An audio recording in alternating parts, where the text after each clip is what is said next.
Let's say that this circle right over here represents one whole. And we've divided this circle into 1, 2, 3, 4, 5 equal sections. So each of these sections represents 1/5. Each of these sections represents 1/5 of the circle. And we've seen this already, 1/5, 1/5, 1/5, and 1/5. And if we were to then color in some of this, so let's say we were to color in 3 of these sections. So that's one of the sections right over there. Another one right over here. So we've colored in 2 of the fifths and then 3 of the fifths. Notice you put those 3 1/5s together. How much have we now shaded in? We've shaded in 3/5 of the whole. So the fraction that's actually shaded in now is 3/5. 3/5 is what's shaded in. Now let's do something in some ways a little bit simpler, but also in some ways kind of interesting. Let's start with a whole again.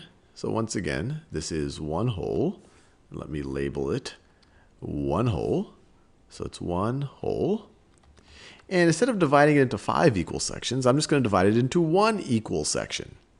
So if I were to shade in, if I were to shade this in, so if I were to shade it in, just like that, so I'm shading in my one whole, I'm shading in my 1 equal section.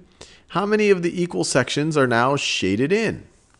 Well, just to remind ourselves, there is 1 equal section, and I have shaded in exactly one of those 1 equal section. I've shaded in the whole thing.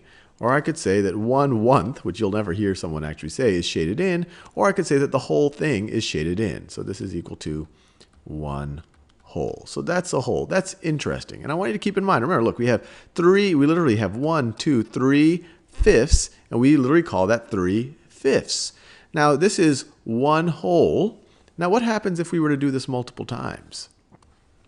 So if we were to, let me copy and paste that. So now I have another 1 whole, and then another 1 whole right over here. So now in total, how many wholes do I have? Well, I have 3. 1, 2, 3 wholes.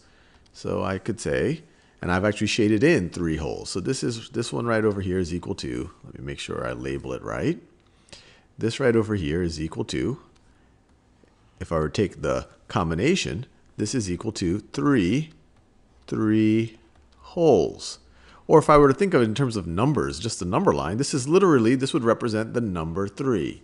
But what's another way I could represent it? Notice, when I took a 1/5, another 1/5, and another 1/5, I could call that 3/5. So now if I take one 1/1, another 1/1, and another 1/1, well, I should be able to call this 3/1 or 3/1, or however you want to call it. So I could call this 3/1. So this is interesting. Now we're seeing where the top number on a fraction is larger than the bottom one. But another way of thinking about this fraction symbol is that it's division. So you could view this as 3 divided by 1 is equal to 3. Or you could say, well, like 1/1 is a whole, and I now have 3 of them. So this is equal to 3 wholes. So 3/1 is the same thing as the number 3. And let me make sure, let me emphasize that. Let me draw this on a number line. So once again, let me go all the way to 3. So 0, 1, 2, and 3. So 1 whole gets us exactly 1 jump on the number line. So this right over here, that gets us to 1/1. We do another jump. Now we've gotten 2 firsts, I guess you could say. We've essentially taken 2 of these jumps. Each jump is 1/1. Now we are at 2/1, which is the same thing as 2.